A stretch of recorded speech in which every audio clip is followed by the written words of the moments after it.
If I needed $10,000 to finish my green space, if you needed $5,000 to send your kids back with something. We all each have our passions, and we all bring good things to the table.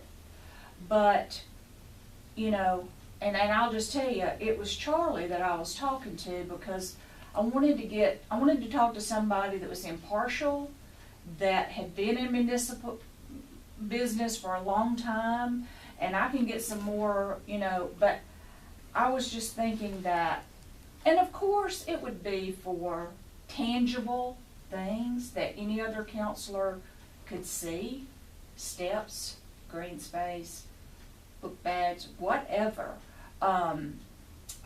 floor for the senior citizens, that kind of thing, that we all have, you know. John may want to do something, put on some kind of program at Beacon Park, and we would have that flexibility to get some things done without a lot of discussion, I guess, or it'll always be discussion. I know that, discussion is the wrong word, but misunderstandings or whatever. But we would have, and it would have to be in our district. You know, we would have to do something for the community in our district. And I just thought that would be a progressive move. This year I gave, I don't know, $400 of my money to the 911 system because they taught our children about the 911 system. And in this day and age when elderly grandparents are keeping children after school, I think the children really need to know in case something does happen to one of their caretakers, you know, how to go about getting some help. And I was glad to do that. But there are a lot of things that, you know, that the street department, the water department, the beautification department, whoever, we may need their services. It may not be in their budget to accommodate our district on something. And if we had a discretionary fund, then we may could get that healed or accomplished in a timely manner. And since we have especially since we have adopted, if it's not in the budget, we don't do it, then I think we should be allotted some flexibility to upgrade our district in whatever shape, form, or fashion may be called on during the year. That's just my. I think that's too much. Well, Donna, Let me 25,000. I mean, that's just some. You know, this is negotiation. You know, and you know, if we could just shed a little positive light instead of negative. I think that's too much. Well, that's okay. Well, I do think, you know, this is a discussion. Donna, it is a discussion. Let me say this before we just continue. Okay. During our budget process, even though this is finance meeting, but that will be something that we can discuss during that time. Okay. Well, I just want you to have food for thought. Not even mentioning amount of whatever. Right. I mean, like a quiet zone. I like structure. Yeah. I like for anything and everything to come before the council because any and everything that the council does, any type of business that we do needs to be publicized. It needs to go before the public. Everyone needs to know it. Yes. I say that to say, whatever we do or whatever decisions we make come budget-wise, I think it needs to be not only be discussed during our finance committee meetings, but have input from the public because you know we're spending public funds and we want to make sure that we're good stewards. But if I don't bring it up, how can we get to that point? Well, and that can be discussed during our budget. During our budget meeting. Yeah, and that's something that make sure that you know you bring that up when we discuss in budget. So we can talk about it during that time. I ain't got it yet.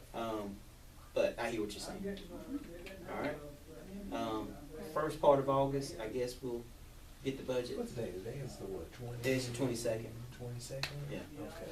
So, say 2 weeks from today. Yeah, I'm not putting it, you know, just. Well, we want to get having it to you to with a make sure definite you date. all. We have We time. want to make sure you got it at Yeah. least 6 weeks out. So Okay. you all have enough time to Yeah. go through it and Okay. to make whatever adjustments or amendments you want to make. So Okay. we'll make sure that you get at least 6 weeks out. All right. We just gotta go ahead, like I said, I got all the information now, it's just combining all of it and getting it keyed in and then kind of massaging it and make sure that the numbers work, because we're trying to, the goal is to make sure that there's a 10% cushion between revenue and expenses, so we're trying to make sure that when we deliver it, that it's somewhere in between that range. Okay, all right.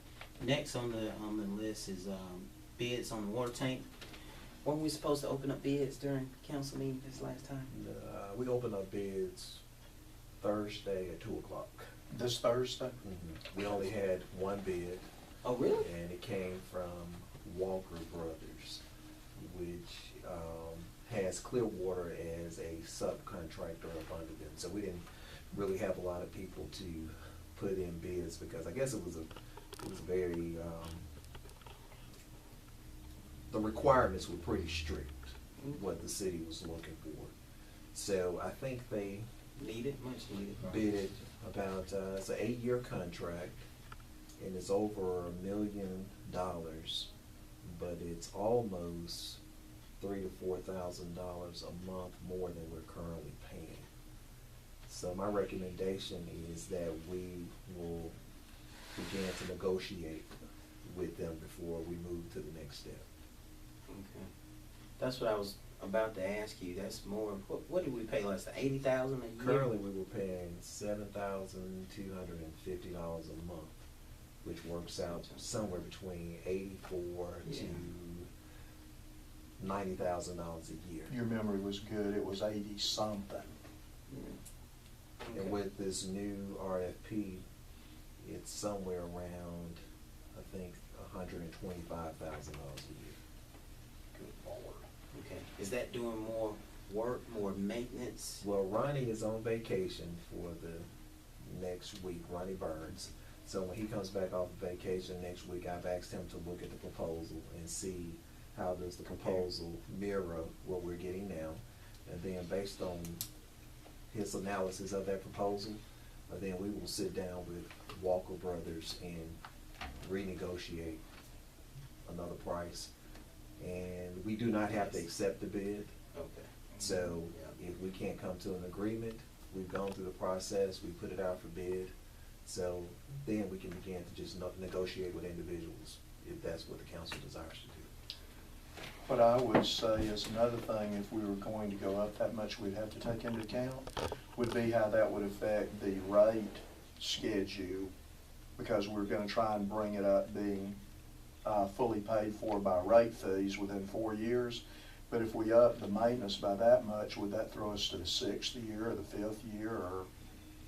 Yeah, Well, I'm not for that. I wouldn't I'm think, not well, I either, mean, Mr. it's President. definitely I an don't increase. I mean, we're talking about, what, a $30,000 to $40,000 increase. Yeah, over it seems like that year's it time. would basically, So- since we just adopted a rate increase, that it would throw being on a level footing 2 or 3 more years in the future, which, We would I have think an it'd be that adverse much. effect because Yeah. the lower amount was actually calculated as a part of the RSE. So that would change the computations for the RSE, because now you got a newer figure that you have to put in there instead of the lower figure that you had when you initially did the study. okay. All right, good deal. He's on vacation this week, so next week we should. He'll be back Tuesday. Okay. So he'll go through it Tuesday. I should have a word for everybody by Thursday. Okay. All right. One more thing. That's all the items we have on our agenda. But one more thing. I had another presenter that was going to come. That was going to present to us, and this particular presenter, her name is Miss Brantley. She wanted to let the council know about some services that she provided also. She's more in the social media market. When we went to the Alabama League meeting back in March, I don't know if y'all remember the meeting I was in. One of the instructors, she was from Prattville, and she just did wonders with Prattville's, not only their website, but the information that she's disseminating to all of the residents in that area, and how connected the city of Prattville is to the social media population. So I think this is something that really is going to benefit, that will benefit the city of Irondale as far as moving us to another millennium, as far as what other municipalities are doing by reaching out through social media. Talk about the video person from Prattville? Yes. Oh, okay. She's the city clerk. She's also a city clerk, I think. No, she just does media. She just does Yeah, media? that's all she does. Yeah. Keep the website, Mhm. social media, Facebook, Twitter. I all mean, that she stuff. just, That's what she does it all. Yeah, that's her daily. She does her it all. daily deal. Yeah. So I really would like to, for the councils, keep that in mind. I think she's on vacation this week. She told me she'll be here, but I guess something came up. But anyway, I just want you to keep that in the back of your minds for future reference. One more thing, and I had it on my mind before I mentioned Miss Brantley. Is that the social media lady, or is that Yeah. somebody else? So That's social right. media. Yeah. That's You who know- I came to see. Oh, okay. You Y'all know- are lovely. Yeah. You know, I can't, I won't bust my brain right now, but I can't think of it right now. We'll go around the table, see if anybody has anything, councilors, before we adjourn. Council Pike? Do not. Council Sanderson? No. Okay. I don't have anything either, so in that case, meeting adjourned. All right, thank you.